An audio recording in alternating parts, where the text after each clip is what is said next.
ମତେ ଛାଡି କୁଆଡେ ଗଲୁ ଲୋ ଥରେ ମତେ ଖବର ଦେଇଥାନ୍ତୁଲ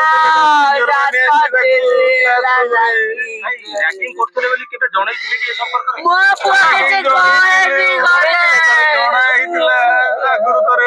ମୁଁ ଯେହେତୁ ଛୁଟି ନେଇ ଆସି ପାରୁନଥିଲି ମୋ ପୁଅକୁ ଧମକେଇ ଦେଲେ ମୋ ପୁଅ 3 ଦିନ ଖାଇବାକୁ ଯାଇନି ଘରେ ଛତୁଆ ଗୋଳିକି ପିଇଚିଲ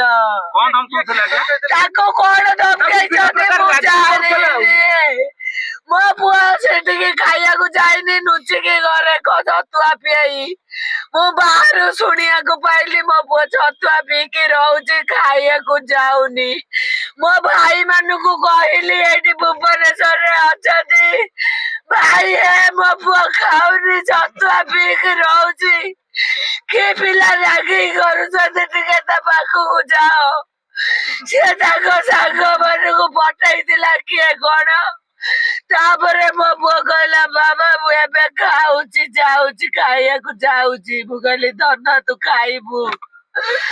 ଏବେ ସେ ଟୋଟାଲି ହଷ୍ଟେଲରେ ଖାଉନି ବାହାରୁ ମଗେଇକି ଖାଉଥିଲା ପଇସା ସାରି ଦଉଛି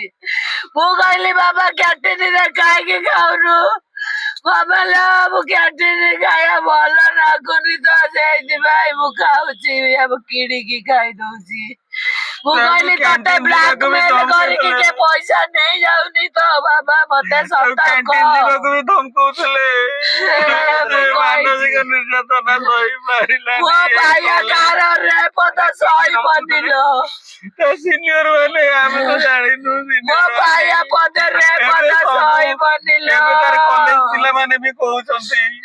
କଲେଜ ପିଲାମାନେ କୋଉ ପିଲା କହୁଛନ୍ତି ମତେ ଟିକେ ତାଙ୍କ ପାଖକୁ ଡରିକିରି କ୍ଲାସ କରିବାକୁ ବି ଯାଉନଥିଲା ସିନିୟର ମାନଙ୍କୁ ଥାର୍ଡ ଇୟର ପିଲା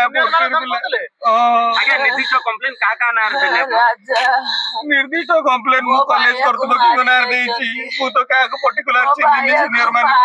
ସିନିୟର ପିଲା ତାହେଲେ ପୋଲିସ ବାହାର କରିଦେବେ ନା କେବେଠୁ ପିଲା କହୁଥିଲା ଯେ ତାକୁ ତାର ଫାର୍ଷ୍ଟ ସେମିଷ୍ଟାର ବି ହଉଥିଲା ସେକେଣ୍ଡ ସେମିଷ୍ଟାର ବି ହଉଥିଲା ଫାର୍ଷ୍ଟ ସେମିଷ୍ଟାର ବି କରୁଥିଲେ